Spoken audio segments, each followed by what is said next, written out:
नमस्कार मंडळी, welcome back to my YouTube channel. खूप प्रचंड कालावधीनंतर मी आलेली आहे, त्याच्यामुळे सर्वात आधी तुमची खूप खूप मनापासून माफी मागते.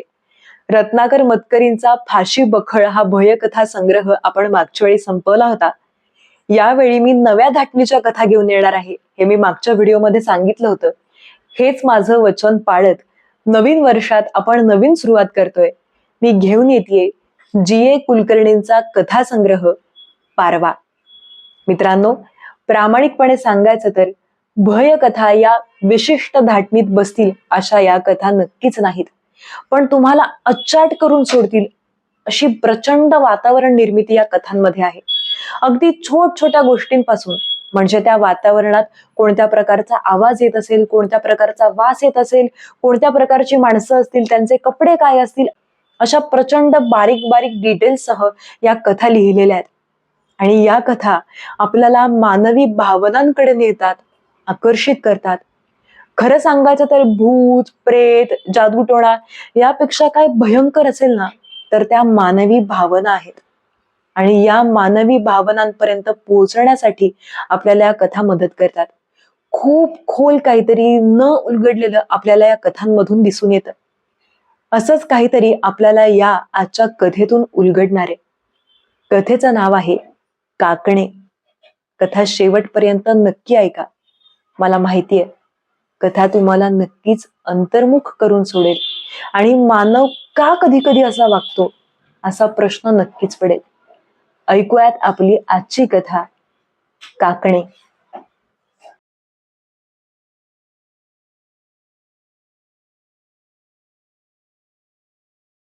रस्त्यावर दुकानाच्या अगदी जवळच नकळत काकणांचा आवाज झाला आणि नरसू भटाची पेंग उडाली. त्यानं उत्सुकतेनं समोर पाहिलं, पण ती कावेरी नव्हती. दुसरीच कुणी बाई धुण्याच्या पिळ्यांची भरलेली बादली हेलकावीत चालली होती. तो थोडासा निराश झाला, पण नंतर लगेच त्याच्या ध्यानात आलं, आज कावेरी येणार नाही. आज रविवार, आपण 4-5 वाजता घरी जायचं. त्यानं बसल्या बसल्याच बगळ्यासारखी लांब मान करून समोरच्या घरातील घड्याळाकडे पाहिलं. नरसू भटाचं नाक गरुड होतं आणि चेहऱ्यावर, डोक्यावर एक केसही नव्हता. पण म्हातारपणाच्या सुरकुत्यांमुळे सगळा चेहरा वाळून गेलेल्या दुधी भोपळ्यासारखा दिसत होता. आता 4:30 वाजले होते. आज रविवार, दुकानाला अर्धा दिवस सुट्टी. शिवाय आता समोरील गाडी अड्ड्यातही सारं सामसूम दिसत होतं. कुणी 2 पैशांची चाय, 1 आण्याचं पीठ मागायला यायची आशा नव्हती. पण आजचा दिवस काही तसा वाईट गेला नव्हता. बुरसा येऊन गेलेली सारी 6 आण्यांची सुपारी अचानक खपून गेली होती व आंबट पाणावलेला गुळाचा ढिकळा फक्त अर्धाच राहिला होता. तो उत्साहानं उठला व दुकानाबाहेर बाकावर ठेवलेली नारळाची बुट्टी आणि फोडलेली वळं ठेवलेली अल्युमिनियमची परात त्यानं आत आणून ठेवली. पत्रावळीच्या गठ्ठ्यावर उगाचच एक फुंकर टाकून त्यानं तो कपाटावर ठेवून दिला. काही भकलांवर मळकट कोळ्याच्या जाळ्यासारखा बुरा येऊ लागला होता. त्याने एक दीर्घ निश्वास सोडला. आता ती 5 पैशांऐवजी 4 पैशांना विकावी लागणार.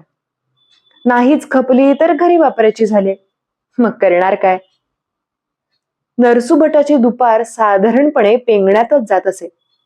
दुपार होऊन रखरखू लागले की समोरील लाल रस्ता डागल्याप्रमाणे फणफणत असे. त्यावर गुळाच्या चिकट ढेपेवरील माशा सारख्या तिडतिडायच्या. एक मळका गाठी गाठीचा तक्क्या घेऊन नरसू भटानं तराजू शेजारीच एक बैठक केली होती.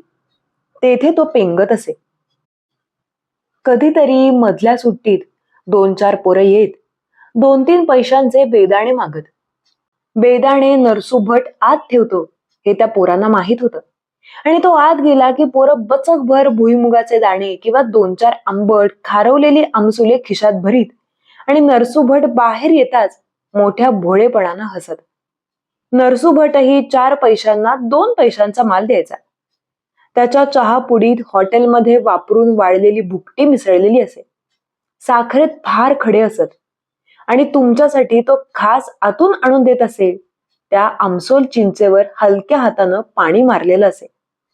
पेंगत असता मध्येच 2-4 माशा त्याच्या गुळगुळीत डोक्यावर बसत.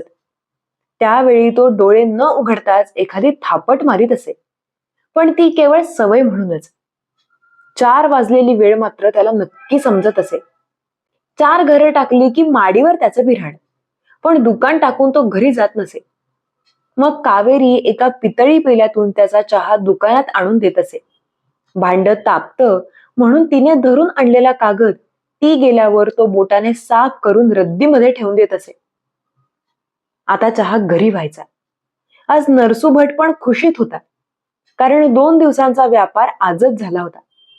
दुकानासमोर डाव्या बाजूला पिंपळ कट्टा होता व त्यामागे गाडी अड्ड्याची मोकळी जागा पसरली होती. कोकणातून दर शनिवारी खूपशा बैलगाड्या आपली ओबडधोबड चाके करकचत येत. मग सगळ्या गाड्या आज जाईपर्यंत तासन तास लागे. सुरुवातीलाच गुडघाभर चिखल होता. त्या ठिकाणी अनेकदा चाके एकमेकांत अडकायची. मग लाल रुमालवाले मळकट गावडे बसल्या बसल्याच 2-4 मिनिटं टिकणाऱ्या चरचरीत शिव्या देत बैलांच्या शेपट्या चिपाड्यासारख्या पिळीत आणि मग ती अशक्त हडकुळी जनावरं जी ओढीत गाडी चिखलातून पुढे नेत व तासभर नाक फेंदारीत उभी राहत. नंतर नुसत्या लंगोट्या घातलेले कोकणे पिंपळ कट्ट्यावर उकिडवे बसत, चिलमीचा दाबून झुरका मारीत आणि त्याचा आनंद अगदी ठसकेबाज असतानाच चिलीम घाईघाईने शेजाऱ्याला देत. कित्येकदा कोपऱ्यावरील शारदा भुवन मधून तेथे चाय येत असे. सोबत आकारहीन भळभळीत पण आत आसकी धारदार मिरची असलेली भजी येत. थोड्या वेळानं उपड्या पडलेल्या गाड्याखालीच 3-3 दगडांवर अल्युमिनियमची पातेली चढत लाल भडक पिठले रटरटू लागे. मग गोल बसून पत्रावळींमधून सारा पंजा राडे राड करीत कोकणे भात पिठले बका बका गिळीत. मग पाने पत्रावळी गोळा करून खांद्यावरून मागे फेकून देत. मग ते कुठे का पडेनात. नंतर डोक्याशी रुमाल किंवा रताळाचं पोतं टेकवून ते केसाळ पाय आखडून घेत व डाराडूर झोपत. पण त्या लोकांवर नरसू भटाचं दुकान चाललं होतं, आणि तेही मेस्त्री होता म्हणून. तो अड्ड्याच्या मागल्या बाजूलाच राहत असे. गाड्या आल्या की असेल त्या पोशाखात, काही वेळा पट्ट्या पट्ट्यांच्या लहान चड्डीतही येऊन तो आगाऊ पैसे गोळा करू लागे आणि गाडीवाल्यांवर गुरगुरे, ए भडव्यांनो, पीठ तेल तिखट काही लागलं तर भट आहे आमचा, जर दुसरीकडे गेलात तर याद राखा. गाडीवाले हसत. त्यांतील अनेक जण तेथे वर्षेच्या वर्षे येत होते. काहींची ओळख तर मेस्त्रीचा खाकी कोट नवीन असल्यापासूनची होती. नाहीतरी नरसू भटातच दुकान जवळ होतं आणि त्याचं बरं चाललं होतं, आणि त्यामुळे मेस्त्रीने मिशा फुरफुरत ए भटा या शब्दाखेरीज कधी हाक मारली नाही. तरी नरसू भट मात्र अहो जावो खेरीज बोलत नसे. त्याच्या शिवराळ बोलण्याला नरसू भट निर्लज्जपणे हसत असे, आणि केव्हा केव्हा तर मेस्त्रीची बया न्हाव्याची गंगू हिला अगदी बूड खाते समजून 8-12 आण्यांची उधारीही देत असे. नरसू भटानं दुकानाच्या फळ्या लावल्या व कुलूप बरोबर बसले की नाही हे 3दा ओढून पाहिलं. त्या बाबतीत समाधान झाल्यावर त्यानं जानवं ओढून खांद्यावर व्यवस्थित केलं व किल्ली कमरेला खोचून तो घरी निघाला. घराची वाट अड्ड्यावरूनच होती. तो तिथे आला त्यावेळी मेस्त्री तिथेच उभा होता. एक बिनचड्डीचं पोर उरलं सुरलं गवत पालापाचोळा ओरबाडून कोपऱ्यात ढीक करीत होतं. मेस्त्रीचं लक्ष नरसू भटाकडे गेलं व आपल्या मिशांवरून हात फिरवीत तो पुढे आला व म्हणाला, काय भटा, झालं दुकान बंद? होय, म्हटलं 5 वाजायला आले, शिवाय अर्धा दिवस सुट्टी आज. लाचारपणे हसत नरसुभट म्हणाला व उगाच 1 मिनिटभर रेंगाळला. मेस्त्री शीळ वाजवीत अड्ड्याच्या एका कोपऱ्यात आला. तेथे त्यानं विहिरीच्या भिंतीला टेकून आपल्या कबुतरांचा खाना ठेवला होता. त्यानं दरवाजा उघडला. 10-12 कबुतरं बाहेर आली व समोरच्या जमिनीत टचटचा टोची खुपसू लागली. हा देखील मेस्त्रीचा एक शौक होता. त्याचं सारं आयुष्य 2-3 रंगांत चितारता आलं असतं. हा धिप्पाड काळारोम माणूस अड्ड्याच्या कोपऱ्यात 2 खोल्यांत राहत असे, पण आजूबाजूचे सारे लोक त्याला टरकून असत. त्यानं प्रत्यक्ष आपल्या भावाचा खून केला असं काही काही वेळा लोक बोलत, पण नरसू भटाचा मात्र त्यावर कधी विश्वास बसला नाही. गाडीवाल्यांकडून त्यानं कधी एक दमडी सोडली नाही, पण होळी गणपतीच्या वेळी मेस्त्रीची वर्गणी सर्वात जास्त असे आणि प्रसंगी नुसती खाकी विजार घालून मांडवासाठी खड्डे खणण्याची त्याची तयारी असे. त्याच्या गळ्यात कसला तरी ताईत होता आणि तो एखाद्या पुष्ट बोकडाच्या गळ्यात बांधल्यासारखा दिसे. त्याचा चहा शारदा भुवनात होत असे. परातीतील बचकभर भजी घेऊन ती प्लेट शिवाय तशीच टेबलावर ठेवून तो ती एक एक समाधानानं संपवीत असे. पण त्यानं देण्यासाठी पैसे काढलेत हे मात्र कधी कोणी पाहिलं नव्हतं. पण गाडीवाल्यांनी आणलेला फणसांपैकी 6 आण्यांचा बरका फणस तो दमदाटी देऊन हॉटेलवाल्या मामाला 3 आण्यांना देववीत असे. आणि हॉटेलवाला मामा म्हणजे काय? फणसाला लाळ टाकायचा, आळूच्या भाजीसाठी रेड्याशी लग्न करायचा असला माणूस. मेस्त्रीला ना बायको ना पोर, पण तो न्हाव्याच्या गंगूकडे जातो हे शाळेतल्या पोरांना देखील माहित होतं. तिच्यातर्फे तो अड्ड्यातील शेण गवत अर्धवट जळालेली लाकडं पिकून टाकीत असे. गाड्यांची रांग येऊन गेली की अगदी भल्या पहाटेला गाठी गाठींची परकर नेसलेल्या मुली झिंजा सावरीत अड्ड्यात येत मुंग्यांनी एक एक कण घेऊन जावा त्याप्रमाणे बुट्ट्या भरून नेत आणि गंगूला दर बुट्टी मागे 2 पैसे देत. नरसू भट उगीच रेंगाळला. मेस्त्री काही बोले ना तेव्हा जावं की काय याचा तो विचार करू लागला. तेव्हा त्याचं लक्ष समोर गेलं. तेथे एका गाडीवाल्यानं थोडंसं गवत टाकलं होतं. नरसू भटाला वाटलं, छान, तेवढं चूल वणाला येईल, एक वेळचं पाणी तापेल. मेस्त्री, ते गवत घेऊन जाऊ का? जाळायला बिळायला उपयोगी होईल, त्यानं विचारलं. मेस्त्रीनं मान वर केली व थोडा विचार केल्यासारखं केलं. जा की घेऊन, मी काय खाणार आहे की काय ते, तो म्हणाला. पण भटा, हे बघ, जरा अंधारला नंतरच घेऊन जा, नाहीतर ती गंगू बोंबलत हिंडल गावभर, त्याची काळजीच नको. नरसू भट म्हणाला, मीच घेऊन जाईन ते 9-9:30 किंवा बाळकूला पाठवीन. मेस्त्रीचं लक्ष कबुतरांवरून उडालं. एक काळं भडंग कबूतर पायात घोटाळू लागलं. त्यावेळी त्यानं त्याला चक्क बोटांनी उडवून दिलं व तो नरसू भटासमोर येऊन उभा राहिला. तू आणि कशाला येतोय मारायला? तू गप्प पड आता, एकदम खिंकाळत मेस्त्री म्हणाला. रात्री अंग आखडून कुठं पडला बिडलास तर ब्याद नको. आणि तो बाळकू, तो येणार सकाळी 8 वाजता. नरसू भटाला एकदम आठवण झाली. खरंच बाळकूला आज रात्रपाळी आहे. तो जकात नाका कारकून होता. इतर वेळी त्याला घरी यायला 2-2:30 वाजून जात. सगळ्यांची जेवणं होत, पण खिडकीपाशी कावेरी मात्र तांदूळ निवडीत त्याची शांतपणे वाट पाहत बसलेली असे. रात्रपाळीला तर त्याला घरून 8 वाजता निघावं लागे. मग सकाळी तो 7-8 वाजता मरगळलेल्या चेहऱ्यानं येत असे. डोक्यावरील टोपी खुंटीवर ठेवता ठेवता डोक्यावर उमटलेल्या कचावरून हात फिरवत असे आणि मग सतरंजीवरच आडवा होत असे. गाडीच्या कर्कश करकरणाऱ्या चाकासारखं आयुष्य, गुडघाभर चिखलातून रेटल्यासारखा प्रवास. पण ही असली नोकरी देखील त्याला मेस्त्रीच्या वशिल्यानं मिळाली होती. त्याचा एक मेहुणा म्युनिसिपालिटीत मेंबर होता आणि मोठ्या धडपडीनं बाळकू एकदा कामाला लागला. ही नोकरी जर का नसती तर बिचाऱ्याचं दुसरं लग्न देखील झालं नसतं. कावेरी हळदीच्या पावलांनी घरी आली नसती. नावापुरत्या झालेल्या पहिल्या संसाराच्या आठवणीवर त्याचं आयुष्य फुकट गेलं असतं. होय की, बाळकू आज रात्रपाळीला आहे, तो येणार नाही. नरसू भट म्हणाला. त्रासाची नोकरी आहे, पण बरं का मेस्त्री, तुम्ही होता म्हणून ती तरी लागली, नाहीतर कुठे टिकणार हो आमच्यासारखी माणसं. मेस्त्री एकदम चिडला व पचकन बाजूला थुंकला. त्याला ही चिकट कचकट कृतज्ञता नको होती. त्याला हवे होते ते शब्द नरसू भटाकडून आले नाहीत म्हणून तो चिडला. मग वहिनीला पाठव, तो बेफिकीरपणे म्हणाला. बघ झालं तर आज रात्री, नाहीतर सकाळी घेऊन जाईल म्हणे. नरसू भटाला थोडा उत्साह वाटला. 2-4 मिनिटं बोलायला एक विषय मिळाला. त्यानं उगाच अंग घुसळलं. हो, सकाळी म्हणताच आठवण झाली. आज सकाळी म्हणे कावेरीला शेण मिळालं नाही. असं कधी झालं नाही. मेस्त्रीनं त्याच्याकडे क्षणभर निरखून पाहिलं. ओलसर ओठ फाकवून बावळट हसत नरसूभट त्याच्यासमोर उभा होता. मेस्त्रीनं त्याच्याकडे पाहताच थोडा अस्वस्थ होऊन तो जानवं खालीवर करीत पाठ खाजवीत होता.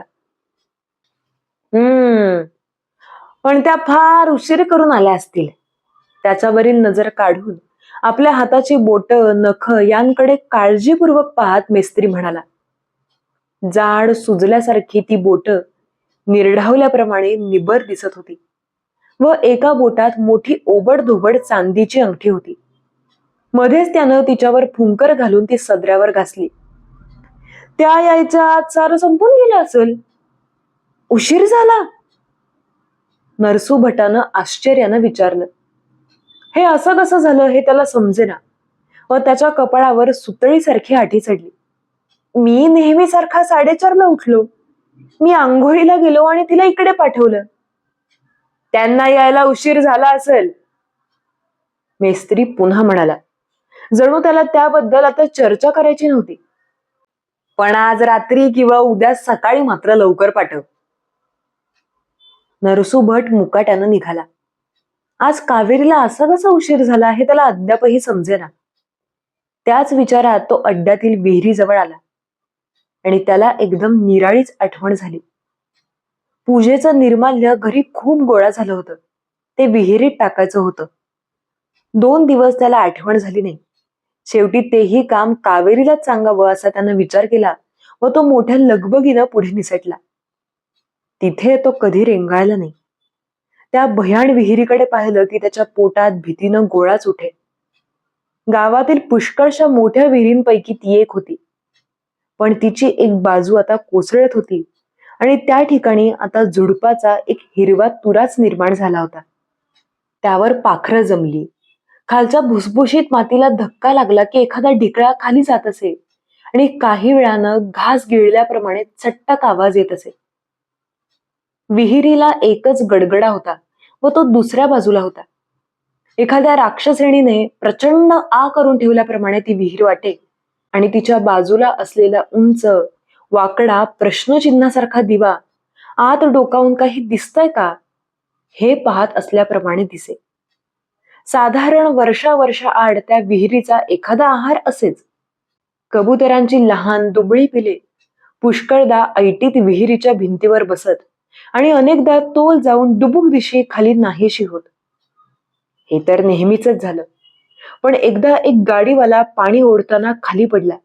नंतर गंगून हवेलीचा लंगडा नवरा बेबे करीतच खाली घसरला. त्याचं प्रेत मिळायला बक्कळ 1 दिवस लागला. नंतर नरसू भटाला विचार करवेना व त्यानं घाईघाईनं पावलं उचलायला सुरुवात केली. तरी त्याच्या डोळ्यांपुढून ते दृश्यही जाईना. कृष्णेला पाण्यातून वर काढलं त्यावेळी ती अगदी एवढीशी लहान पोरी एवढी दिसली. तिचे केस मोकळे होते पण अंगाभोवती चिकटून बसले होते. ती घरात आली त्यावेळी नरसू भटाच्या घरातील मंडळीचा पाय आनंदानं जमिनीवर ठरेना. बाळकू आधी एकुलता एक मुलगा. त्याशिवाय दारिद्र्य असलं तरी चांगल्या घराण्यातील सोज्वळ मुलगी उमरा ओलांडून घरी आली होती. आपण किंवा काकू यांचे दिवस संपले आता. आता तिनंच घरात समय लावायची. सत्यनारायणाच्या पूजेच्या वेळी कद नेसून फुलं रचायची. पण हे फार दिवस टिकलं नाही. तिचा मुलगा जन्मतःच गेला. रडला नाही की प्याला नाही. त्यानंतर ती आपली सारी कामं नियमितपणे पण पूर्ण सुन्न झाल्याप्रमाणे करीत असे. ती देखील कावेरीप्रमाणेच कामसू होती. 5-5:30ला उठून अड्ड्यातून शेण आणून देवघर स्वच्छ सारवून ठेवायची. कुठून तरी निदान जास्वंदीचं फुल तरी मिळवायची. पण नंतर काय झालं कोणास ठाऊक. एकदा सकाळी ती फुलं घेऊन आली. ती एकदम वात झाल्याप्रमाणे बडबडू लागली. केस मोकळे सोडून नाचू लागली आणि कोण काय म्हणायच्या ती धावत वेड्यासारखी रस्त्यावर गेली. नरसू भट बाळकू धावत धावत तिच्या मागोमाग गेले. पण अगदी त्यांच्या डोळ्यात देखत तिने त्या विहिरीत उडी घेतली. मूल गेल्याच्या दुःखानं तिचं मन तडकलं असावं. कारण त्यानंतर 5-6 महिन्यांतच हे घडलं. बाळकूच्या नावानं चंद्राकार कुंकू लावून ती घरात आली आणि कपाळभर कुंकू घेऊन ओल्या अंगानं ही लक्ष्मीसारखी पोर निघून गेली. एखादी सळक सरकल्याप्रमाणे ती आठवण क्षणभर जागी झाली व निवाली. त्यावेळी नरसू भटाला मेस्त्रीची फार मदत झाली. चटकन त्यानं घरातून 35 रुपये आणून दिले. त्या आघातानं झाडणीच्या मुडग्याप्रमाणे पडलेल्या माणसांच्या घरात पोलीस आले. त्यावेळी तो घरातीलच माणसाप्रमाणे वावरला. त्यानं सारी माहिती दिली आणि सारं प्रकरण एकदाच मिटवलं. आता विहीर मागे राहिली. नरसू भट आपल्या घरापाशी आला आणि अंधारा जिना चढू लागला. त्यांचं बिऱ्हाड माडीवर शेवटच्या 2 सोप्यावर होतं. जिन्यावर तर नेहमी अंधार असायचा. शिवाय तो जवळजवळ उभाच असल्यानं वरून लोंबट ठेवलेल्या दोरीचा आधार घेतल्याखेरीज वर चढताच येत नसे. नरसू भट 6 पायऱ्या चढून वर आला तेव्हा त्याला हायसं वाटलं. कारण दररोज 6वी पायरी नेमकी गुडघ्याला खाडकन बडवीत असे व साऱ्या डोक्यापर्यंत झिणझिण्या येत. पण आज मात्र ती शिक्षा चुकली. पण तो एक निश्वास सोडतो न सोडतो तोच परिचित कळ आणणारा खड्दिशी आवाज झाला. त्यानं पायऱ्या मोजायला चूक केली होती हेच खरं. कळवळत उरलेल्या पायऱ्या चढून तो वर आला. त्याला वाटलं आता नेहमीसारखा कावेरीचा आवाज येणार. फार लागलं का? जळला कोणी असला जिना केलाय कोणास ठाऊक. पण तो आला त्यावेळी तिथे कोणीच नव्हतं. त्याने रुमाल खुंटीवर टाकला व तो स्वयंपाकघरात आला. स्वयंपाकघर उतरत्या छपराच्या कडेला होतं. त्यामुळे चुलीपुढे बसलं की वरची धुरकटलेली तुळई सारी वितभर वर राहत असे. तेथे धूर कुंद भरला होता व त्याची एक गुंडाळी डाव्या बाजूच्या खिडकीतून मळकटी निळ्या वस्त्राप्रमाणे लांब पसरत होती. काय धूर आहे ग कावेरी, जरा फूंक चुलीला. डोळे बारीक करीत त्यानं म्हटलं व तो खिडकीपाशी आला. ही खिडकी एकुलती एक त्यांच्या वाट्याला आली होती. तेथूनच प्रकाश आत यायचा. सकाळी उन्हाचा चौकोन पसरायचा. समोरील घरावरून आकाशाचा एक तुकडा चुलीजवळून त्याच खिडकीतून दिसायचा आणि शेजारच्या घरातील जळक्या लाकडासारखं दिसणारं दूध प्यायला सुकावलेलं मांजर यायचं तेही त्याच खिडकीतून. खाली रस्त्यावरून वरात किंवा सिनेमाची गाडी चालली की काकू, नरसुभट किंवा बाळकू खिडकीत गर्दी करीत. नंतर ती वळून 6 गडगड्यांच्या विहिरीकडे चालली की ते आत येत. मग कावेरी लगबगीनं जाऊन हळूच डोकावत असे. काही वेळा नटून थटून चाललेल्या बायकांच्या शालूंचे झगझगीत पदर दिसत.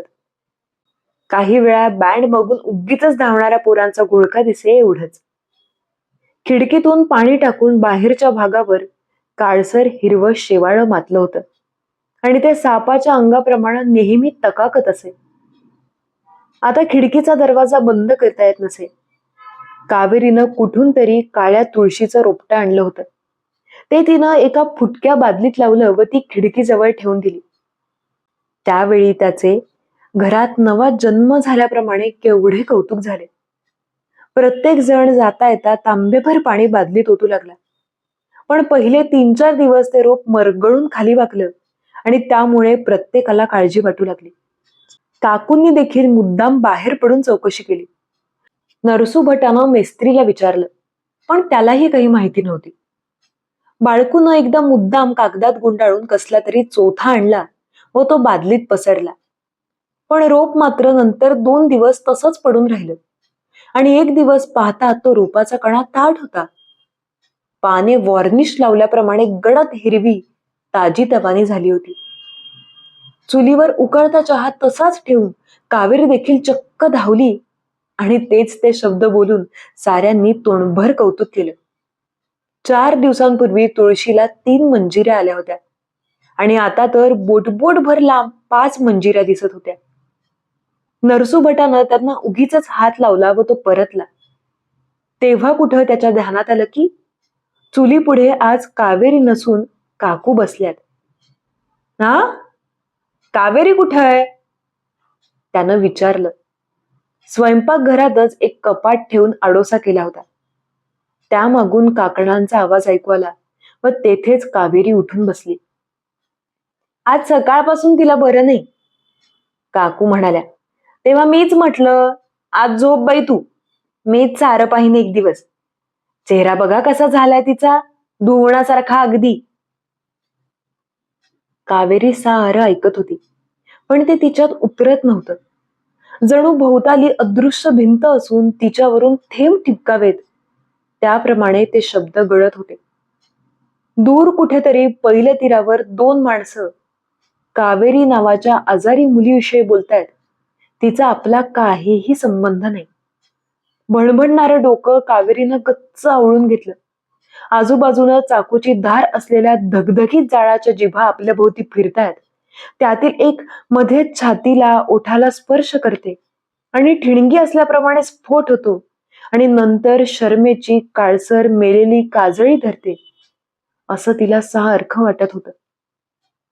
नरसू भट येऊन पाहतो की काय अशी तिला भीती वाटली व ती एकदम अंग आकसून बसली. आता येऊ नका माझ्याकडे, माझी शपथ आहे, माझी शपथ आहे. असं होय, बर बर. नरसू भट तेथूनच म्हणाला, त्या मेस्त्रीने आपल्यासाठी थोडं गवत ठेवलं होतं, तेव्हा म्हटलं आणते की काय.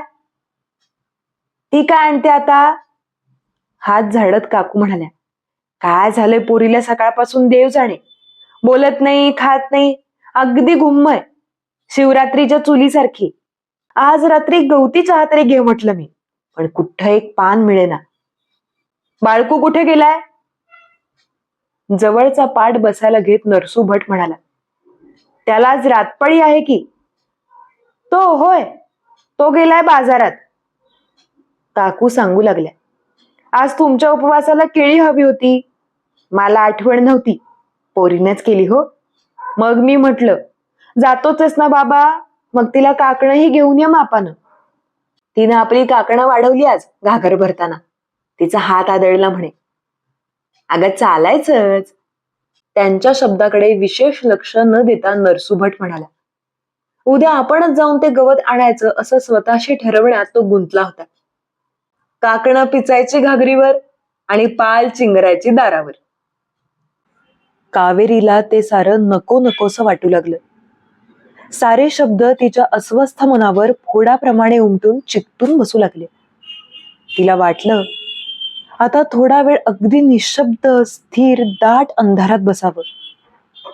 बाजूचं कपाट नको, काकूंचे शब्द नकोत, खाली चटई नको, रस्त्यावरील टांग्याचा आवाज नको, अंधारावर किणकिणणारा काकणांचा आवाज नको. जमिनीत अंधारात मुळं स्वस्थ पडून असतात तसं बसावं. तर कपाळातील वेदना थांबेल, शरमून कुजल्यासारखं झालेलं शरीर स्वतःला विसरेल. पण ती तेथून हलली नाही. उठणं देखील तिला फार श्रमाचं वाटलं आणि आढ्याला जणू आपल्या नजरेनं बांधली गेल्याप्रमाणे ती तिकडे टक लावून पाहत राहिली. नरसू भटाचं बोलणं थांबलं. तो बशीत ओतून फुरफुर फुंकीत चहा घेऊ लागला. बाळकूसाठी लवकर केलेला स्वयंपाकही जवळजवळ तयार होत आला. काकूंनी 2 लाकडं चुरदिशी विझवली व कोपऱ्यात उभी केली. निदान त्यांची तरी यातना संपली. नंतर त्या मुकाट्यानं गुडघ्याभोवती हात गुंडाळून बसल्या व गवती चहा कुठे मिळेल याचा विचार करू लागल्या. आजचा दिवस नेहमीसारखाच सुरू झाला होता. नरसू भट नेहमीप्रमाणे 4:30ला उठला. त्याच्या अंघोळीच्या वेळी बादलीच्या ओल्या आवाजानं तिच्या झोपेची घडी विस्कटली. बाळकू तर कामालाच गेला होता. अंगाला एक बाग देत ती उठली. तिने खिडकीतच तोंडावर पाणी शिंपडून घेतलं व ती फणेरी पेटी समोर बसली. नरसू भटाचं झाल्याबरोबर ती अंग धुणार होती. सकाळी लागणारं पातळ तिनं उशा शेजारीच निर्या करून ठेवलं होतं. हिरव्या रेशमी काकणांच्या रंगाचं जुनं पण अंग अद्याप जावळासारखं मऊ असलेलं हे पातळ वास्तविक कृष्णेचं. तिच्यासाठी आवडीनं घेतलेलं, पण ते कशाला टाका या विचारानं काकूंनी ते तिला दिलं. ते घेताना कावेरी आतल्यात फार संकोचली. तिला ते नको होतं, पण चेहऱ्यावर काही न दाखवता तिनं ते स्वीकारलं. पण नंतर तिला राहून राहून वाटायचं, हे कृष्णेचं आवडतं पातळ. कशी होती बरं ही कृष्णा. अगदी सरळ नाकाची, खूप लांब केस असलेली. फुलांची आवड होती तिला. आणि हातावर, परातीत नव्हे, नुसत्या हातावर तिला अगदी सालपापडीसारख्या भाकऱ्या करायला येत. कावेरी स्वतः सरळ नाकाची होती. केस देखील अगदी प्रसन्न लेकूरवाळ्या कुटुंबासारखे. तिच्या भाकरीच्या पापडातून पलीकडचा जाळ दिसायचा आणि दोऱ्याचा तुकडाही न वापरता गुलाबासाच्या फुलांची हातभर माळती करू शके. तिला वाटे या साऱ्याच गोष्टी कृष्णेमध्ये असणं शक्य नाही, पण तिची हुरहुर मात्र कमी होत असे. हे हिरवं पातळ तिचंय, पायातील जोडवी तिची, फणेरी पेटीतील करंडा तिच्यासाठी आणलेला. एका ताटावर तिचं नाव होतं. साऱ्या घरात ती अद्यापही अदृश्य पावलांनी वावरते. इतकंच नाही तर सध्या आपल्या हातातील आमसुली काकणेही तिच्यामुळेच आली आहेत. वास्तविक कावेरीला निळी रेशमी काडी काकणं फार आवडायची. बाळकूने एक दिवस तिला मुद्दाम विचारलं म्हणून तिनं प्रामाणिकपणे तसं सांगताच तो अगदी हिरमुसला. त्यानं खिशातून आमसुली काकणं तिच्या पुढे केली. मला काय माहित, मला वाटलं तुला हे तसलीच काकणं आवडतात, तो म्हणाला. पण पुढच्या खेपेला मात्र तुला हवी तशी आणून देत. पण त्याच्या आवाजातील निराशा अगदी उघड होती. मग कावेरीनं सारा खोटा उत्साह चेहऱ्यावर आणला आणि त्याला खूप सांगितलं, हो, ही पण मला फार आवडतात, पण मला वाटलं ती फार महाग असतात. आवाज झाला की तिला अनेकदा कृष्णेची आठवण होत असे. अदृश्य पावलांनी काकणांच्या आवाजानं ती अद्याप वावरते. जर ती खरोखरच भेटली तर ती काय बोलेल आपल्याशी, काय सांगेल, की नुसती काकणच वाचतील. या विचारांची तिला गंमत वाटे. या घरात ती अद्यापही आहे आणि बाळकूच्याही मनात का. पण हा विचार येताच असूयेची सूक्ष्म रेषा तिच्या मनावर उमटून जात असे. हा सारा खेळ थोडा वेळच टिकायचा, तिला अस्वस्थ करण्यापुरता, हुरहुर लावण्या इतका. अंग धुतल्यावर तिनं शेगडी पेटवली आणि त्यावर आधण ठेवलं. नरसुभटाची पूजा सुरू झाली होती. तांब्याच्या ताम्हणात देव ठेवताना कणकणीत आवाज व्हायचा. त्यांच्यावरून समईच्या प्रकाशाच्या रेघोट्या सरकायच्या. कावेरीनं आरशात पाहून ओलं कुंकू लावलं व हातात बेल आणि फुलं यांसाठी केलेली लहानशी बुट्टी घेऊन ती बाहेर निघाली. बाहेर अद्याप अंधार होता, पण तो आता विटक्या वस्त्रासारखा रंग गेलेला होता. मी फुलं मिळतात का पाहून येते, दरवाजा हळूच उघडीत ती म्हणाली. लवकर गेलं की बन्सीधराच्या देवळात पारिजातकाची फुले मिळत, किंवा जर कुणी नसेल तर शेजारच्या इनामदारांच्या आवारातील कुंपणाजवळ उमललेली लाल भडक द्राक्षाळाची ओली ओली फुले काढता येत. मग तसंच हवं तर अड्ड्याकडे जाऊन ये सहज, नरसुभट म्हणाला. शेणही आणायला हवं आज, आता जमीन सारवायला हवी, फार पोपडे उठलेत बघ सगळीकडे. म्हणून कावेरी जिना उतरून खाली आली. पहाटेच्या थंड वाऱ्यानं प्रथम तिचं अंग शहारलं, पण नंतर तरतरीनं भरलं. रस्त्यावर अद्याप कुणीच नव्हतं. त्या शांततेवर पायातील जोडव्यांच्या टिकटिक आवाजाच्या टिकल्या टाकीत ती चालू लागली. गाडी अड्ड्यात आता एकही गाडी नव्हती. सर्वत्र विखुरलेल्या गवताची गिचमिड मात्र दिसत होती. कावेरी तेथे क्षणभर थांबली. फुलं आणल्यावर येथे यावं की आधी शेण घेऊन यावं हे तिला समजेना. त्यावेळी तिलाच थोडी गंमत वाटली. पारिजातकाची फुलं आणि शेण, घाणेरड्या हातांनी का तसली फुलं वेचायची. पण जरा उजाडलं की गंगू येथे येऊन टाकायची, आणि तिला जर का समजलं तर गेल्या खेपेसारखी कला कला करीत दारात येऊन बसायची, आणि दारात मग ही गर्दी व्हायची.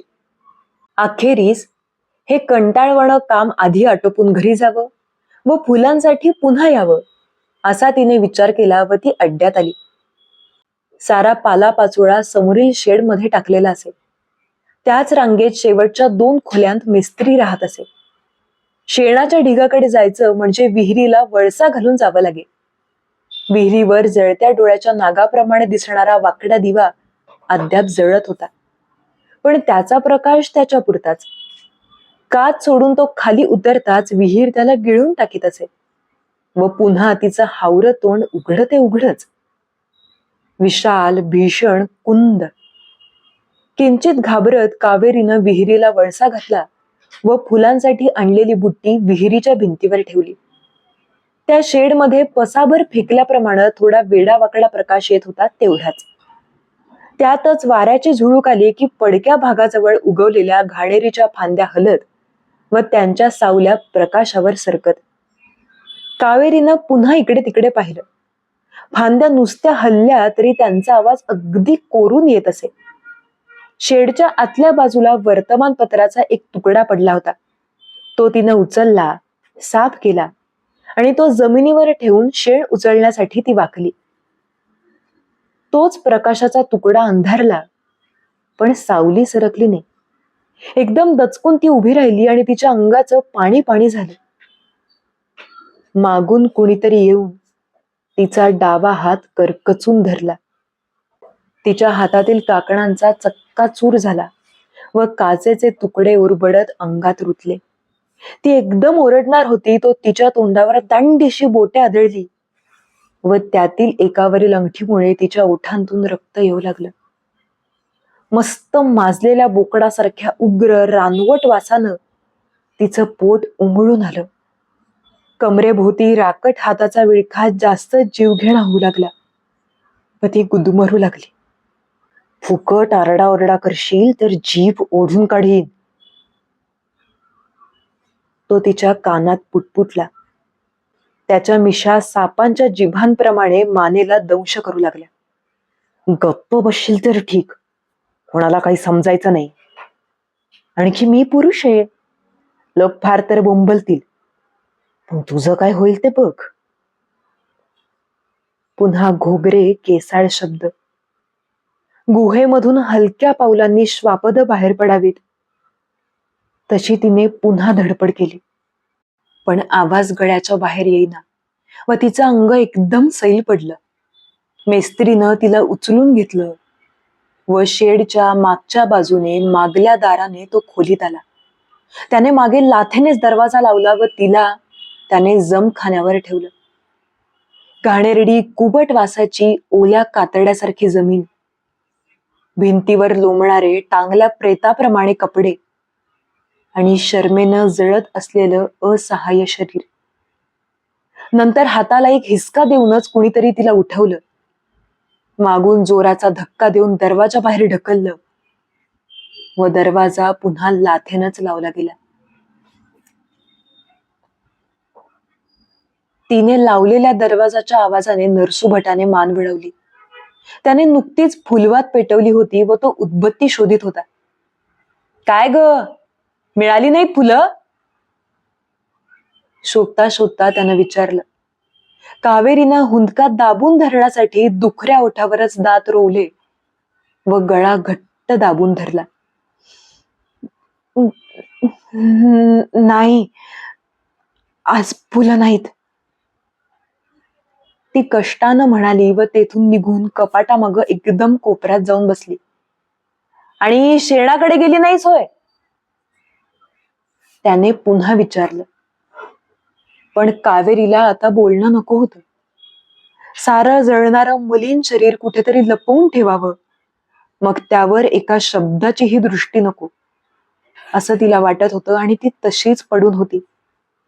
लाल तप्त लोखंडी तुकड्यावरून एक एक लोळण घेत जावं त्याप्रमाणे तास सावकाश सरकत होते. मग काकू उठल्या. नरसू भट दुकानाला गेला. बाळकू बाहेरून आला. सगळ्यांची जेवणं झाली. तिच्या पुढे काकूंनी मुटकाभर भात मुद्दाम कुस्करून आणून ठेवला होता. तो तसाच राहिला होता. पडल्या पडल्याच बधीर नजरेनं तिनं त्याच्याकडे पाहिलं. भिंतीवरून 3 काळ्या गाठीची एक मुंगी आली. सारा गोळा फिरून तिनं एका शीताची निवड केली व आपल्या आकड्यांनी ते तोडून ती डौलानं निघून गेली. रस्त्यावरचा आवाज कमी झाला. घरातील बोलणंही कमी झालं. बघून येते कुठे गवती चहा मिळतोय का, तू गप्प झोप आजचा दिवस, असं म्हणत काकू कुठेतरी शेजारी गेल्या.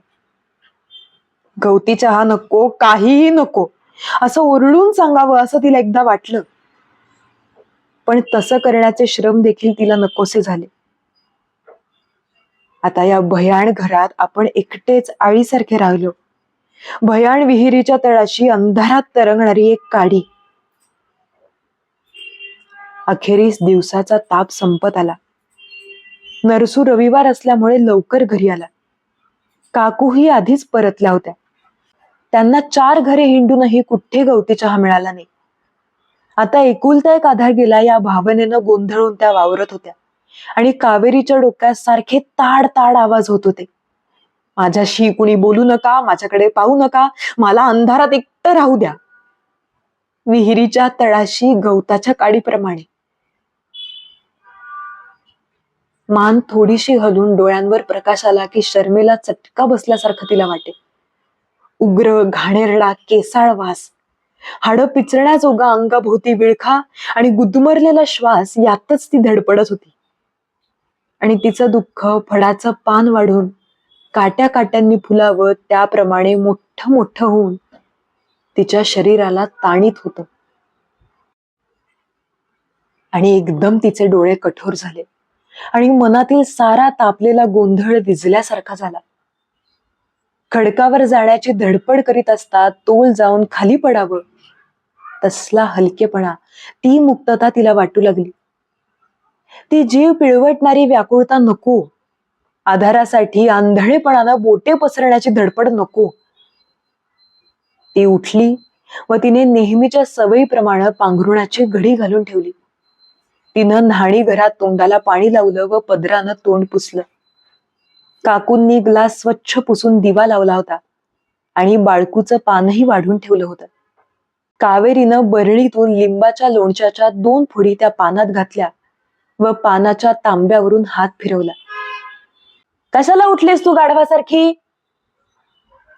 काकूंनी किंचित रागावून म्हटलं. जा पड जा, एक दिवस मला पाहता येत नाही? तू जन्माला यायच्या आधी मी संसारात म्हातारी झाले होते. कार्टे, 38 वर्ष झालाय माझा संसार. रात्री झोपताना लक्ष्मीबाईंनी कसली गोळी दिली आहे ती घे. गवती चहा कुठं मिळाला नाही बघ मला. मनाला घातलेला पीळ आता भळाभळा सुटतो आणि आपण एकदम काकूंजवळ जाऊन त्यांच्या पदरात तोंड खुपसून रडत बसतो की काय, अशी कावेरीला एकदम भीती वाटली. पुन्हा एकदा तिनं ओठ जोरानं आवळला आणि त्या वेदनेनं फाटक्या मनाला शिवण बसली.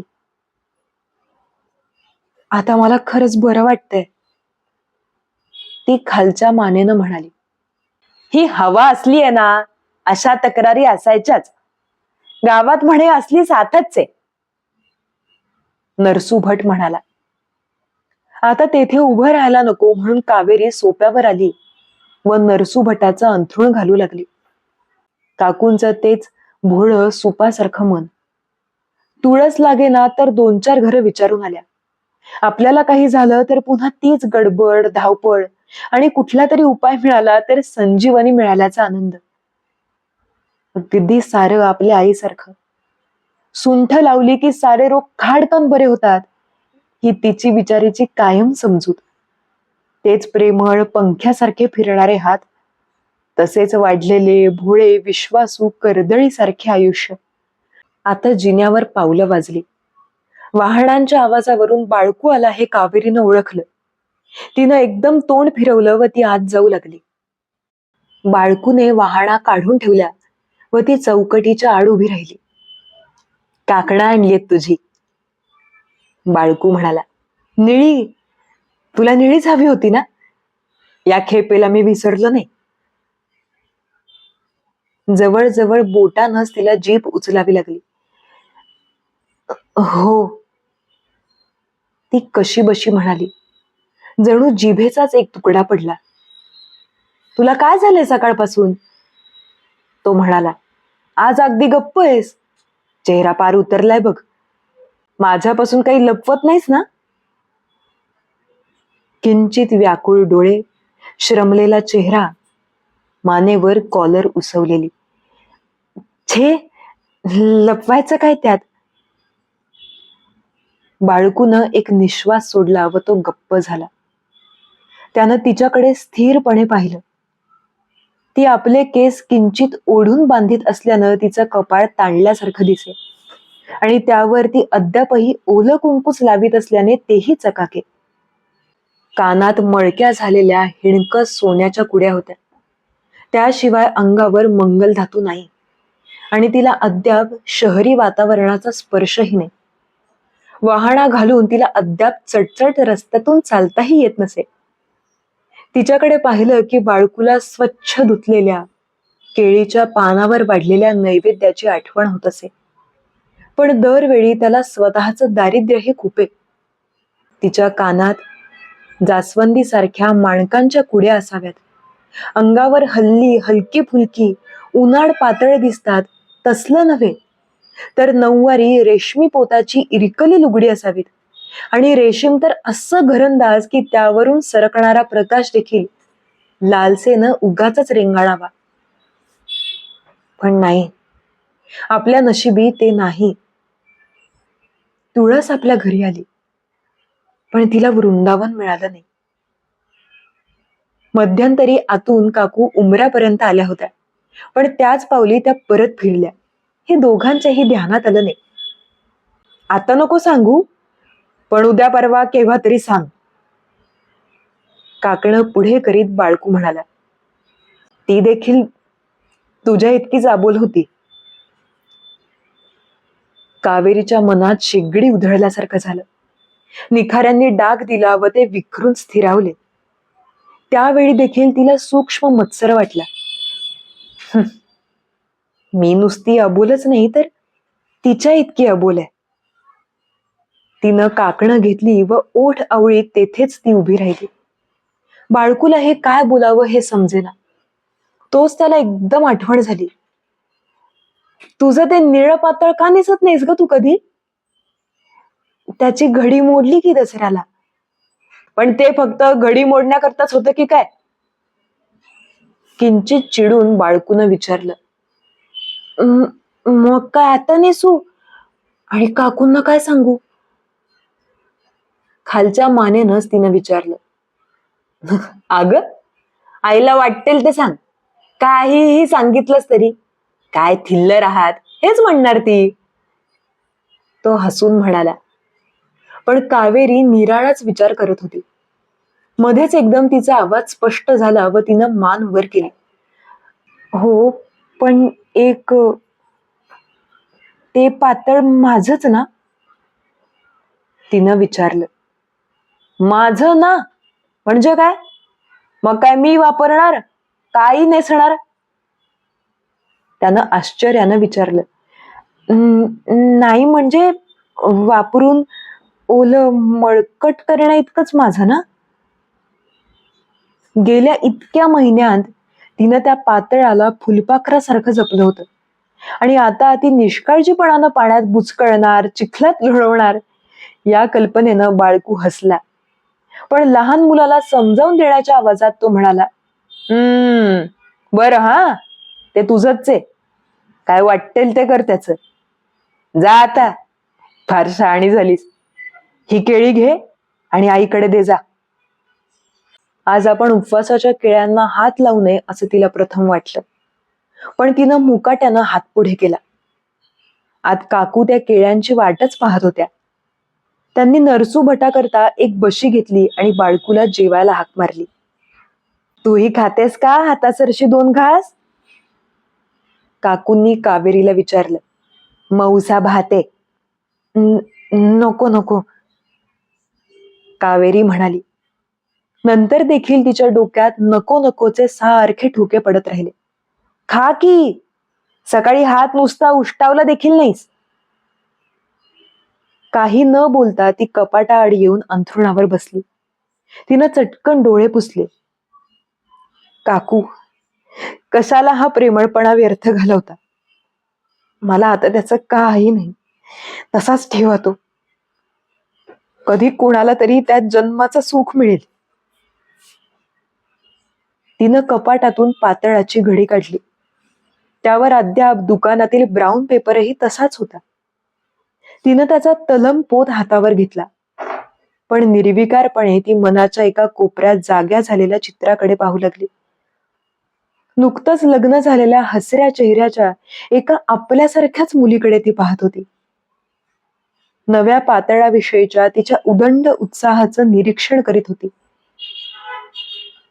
तिनं नवं पातळ नेसलं व जुन्या पातळाची घडी करून तिनं कपाटात ठेवून दिली. तिनं काकणांवरील कागद सोडला. डाव्या हातात एकच पिचकं काकण उरलं होतं. काकणं चढवली व जुनी काकणं खुंटीवर ठेवून दिली. प्रत्येकातून एक एक निळा स्वर उडाल्याप्रमाणे त्या नव्या काकणांचा एकदम खळदिशी आवाज झाला. ती बाहेर आली. हा, हे काय नवीन? काकूंनी आश्चर्यानं विचारलं व त्यांनी हनुवटीवर बोटं ठेवली. त्यांनीच नेसायला सांगितलं आता, शांतपणे कावेरीनं सांगितलं. बाळकू खजील झाला व बावळटपणे हसू लागला. बाळक्या, काय रे निर्लज्ज तू? काकू म्हणाल्या, पण भोळ्या कौतुकानं. आळवाचं पान रुंद पसरावं त्याप्रमाणे. जेवणं आटोपली. नरसूभटानं सोप्याला आपलं अंथरूण पसरलं. त्याला पांघरायला फक्त एक शाल पुरे होत असे. एकदा पाय अडकून ती एका ठिकाणी थोडी हिसकली होती. शिवायची म्हणून कावेरीनं कितीदा तरी ठरवलं होतं, पण ते राहून गेलं. बाळकूनं सुपारीचा तुकडा तोंडात टाकला. हसून कावेरीकडे पाहिलं. तिच्या झगझगीत काकणांकडे दृष्टी टाकली व कपडे करायला सुरुवात केली. त्याची जायची वेळ झाली होती. दरवाजा लावून घे ग, तो म्हणाला. कावेरी आतून आली. काकणांचा आवाज. तिनं न बोलता अमृतांजनाची बाटली पुढे केली. रातपाळीला बाळकूला हटकून डोकेदुखीचा त्रास होत असे आणि ती बाटली तो नेहमी विसरायचा. छान, म्हणजे आजही मी ती विसरलोच होतो की, तो उगीच म्हणाला. तिनं ताबडतोब दरवाजा लावला नाही. तो जाईपर्यंत ती पाहत होती. नंतर तिनं एकदम दरवाजा लावला आणि ती दरवाजाला पाठ लावून स्तब्ध उभी राहिली. आता काकूंनी स्वयंपाकघर स्वच्छ केलं व तेथे देव्हाऱ्यासमोर चटई पसरली. अंगावर एक जुनेरा घेऊन त्या आडव्या झाल्या. आस्तिक आस्तिक पुटपुटत त्यांनी हात जोडले व उशीवर डोकं टेकलं. पोरी, झोप लवकर तू, त्या म्हणाल्या. आज तांदूळ बिंदूळ निवडायला नकोत. आणि हे बघ, झोपताना ती गोळी घेऊन निज.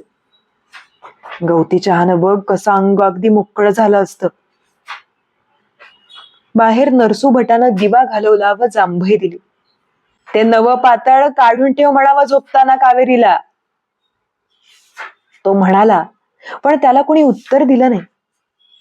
त्यानं मिनिटभर उत्तराची वाट पाहिली व मग शाल डोक्यावरून ओढून घेत त्यानं तो विषय मनातून काढून टाकला. बरीच वर्षे वापरलेला रेशमी कद मुटका करून ठेवावा त्याप्रमाणे काकू अंग आखडून झोपल्या होत्या. त्यांना पाहून कावेरीला अगदी भडभडून आलं. उपवासाचे भुईमुगाचे 4 दाणे देखील त्यांनी कधी कावेरीला सोडून खाल्ले नाहीत.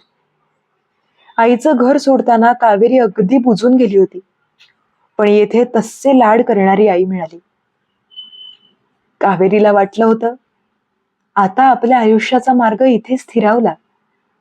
आता वळणं नाहीत, धक्के नाहीत, शांत ओढ्यासारखं आयुष्य. पण तिचा अंदाज चुकला होता. हा छोटा प्रवास फक्त एक टप्पा होता. शेवटचा प्रवास अजूनही निराळा.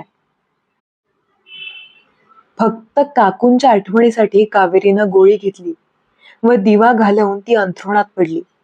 सारा अंधार, पण डोळे निरनिराळ्या चित्रांच्या मागे धावत होते. रस्त्यावर अद्याप गलका होताच. खालून कुठून तरी अस्पष्ट प्रकाश येत होता व त्यावर काळ्या रंगानं चितारल्याप्रमाणे दिसणारी खिडकीतील तुळस स्थिर होती आणि खिडकीच्या चौकटीवर काळतोंड मांजर अंग आवळून योग्य वेळेची वाट पाहत टपून आहे. हळूहळू आवाज कमी झाला. तो प्रकाश बंद झाला आणि ती तुळस मावळल्याप्रमाणे अस्पष्ट झाली. 1000 पायांच्या अजस्त्र किड्याप्रमाणे रात्र पुढे सरपटू लागली. कावेरी उठून बसली व तिनं मांजराला हुसकावून लावलं. तिनं पायातील जोडवी काढून हलकेच फणेरी पेटीत ठेवून दिली. नाहीतरी ती तिची नव्हतीच. नंतर हात अजिबात न हलवता ती हलकेच बाहेर आली. पण दरवाजा उघडताना अस्पष्ट फुटल्याप्रमाणे काकणांचा आवाज झालाच. तिनं दरवाजा लावून घेतला व जिना उतरून ती चालू लागली.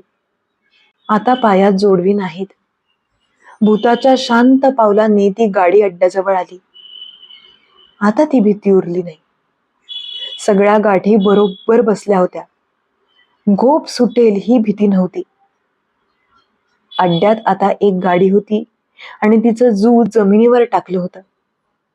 मागच्या बाजूला कांबळ्यावर उशाशी रुमाल घेऊन गाडीवाला तिथेच झोपला होता. कुठेतरी हाडं पसरायची झालं. दोन्ही बैल खाली बसून एकमेकांसमोर यांत्रिकपणे रवंथ करीत होते. बाकीच्या जगाशी, त्याच्या क्षणिक सुखदुःखांशी त्यांचा काहीही संबंध नव्हता. घरामागे पानांची लक्तर हलवणारं नारळाचं झाड, चांदण्यांनी भरलेलं आभाळ, कावेरीच्या नव्या काकणांचा आवाज, खाण्यामध्ये आतल्या आत घुमणारी कबुतर आणि या साऱ्यांवर सतत सरपटत राहिलेली रवंथाची हालचाल, गाडीवाल्याचा घोरण्याचा आवाज. कुठेतरी अंग पसरायचं, कुठेतरी अन्न गिळायचं, कुठेतरी चांदण्या चमकायच्या, कुठेतरी चोचीला चोच भिडायची, शेण गोळा व्हायचं, पारिजातकाची फुलं गळून कुठेतरी तशीच मरायची. एकाच कृष्णा सर्पाचे सहस्रावधी खवले. कावेरी विहिरीला वळसा घालून चौथऱ्याजवळ उभी राहिली. पण आता तिचं मन स्वच्छ काचेचं झालं होतं. उसळणारी शरम आता निशब्द गोठून बसली होती. तिनं खांद्यावरून पदर सावरून घेतला आणि ती एकदम दचकली. आपल्या मागेच काकणांचा आवाज झाला व कोणीतरी स्त्रीने आपल्या पाठीवर हात ठेवला असा तिला भास झाला. डोळ्यांच्या कोपऱ्यांतून तिला दिसल्यासारखं वाटलं. गोरी स्त्री, हिरव्या पातळातील. तिनं चमकून मागे पाहिलं, परंतु कुणी सुद्धा नव्हतं. स्वतः तिच्याच काकणांचा आवाज आला होता. पण आपल्या मागे एक स्त्री उभी होती, हिरव्या पातळातील, गोरेली, आणि तिची काकणं स्पष्ट वाजली. ही भावना काही केल्या तिच्या मनातून जाईना आणि एकदम तिच्या अंगावरून शहाऱ्याची लाट चमकून गेली व तिनं एकदम छातीवर हात ठेवला. तिला त्या स्त्रीचा चेहरा दिसत नव्हता. ती बोललीही नव्हती. पण त्या तिच्या स्पर्शाला, काकणांच्या आवाजाला जिभा होत्या. त्यांच्यामुळे कावेरीला त्या दुसरीचं स्त्री मन चांगलं समजलं. इतक्या दिवसांच्या अदृश्य पावलांचा, काकणांच्या आवाजाचा एक मूक स्पर्श बनून तिच्याशी बोलून गेला. पण त्या आघातानं ती एकदम बधीर झाली. त्या नव्या जाणीवेचं ओझं तिला अगदी सहन करवेना.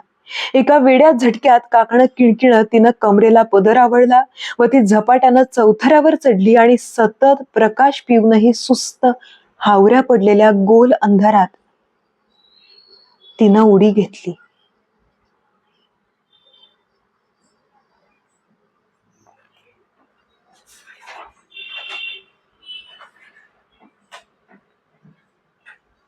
ही होती आपली आजची पहिली कथा, पारवा या कथा संग्रहातील काकणे. मला माहितीये कथा थोडी समजायला क्लिष्ट आहे किंवा आपले पेशन्स चेक करते, पण मित्रांनो, खरं सांगायचं तर हा जॉनर इतका वेगळा आहे आणि प्रामाणिकपणे सांगायचं तर मला कथा माझ्या समोर घडतीये, मी अगदी तिथलाच कुठला तरी माणूस बनून ती कथा पाहतीये, तो प्रसंग पाहतीये असं मला वाटलं.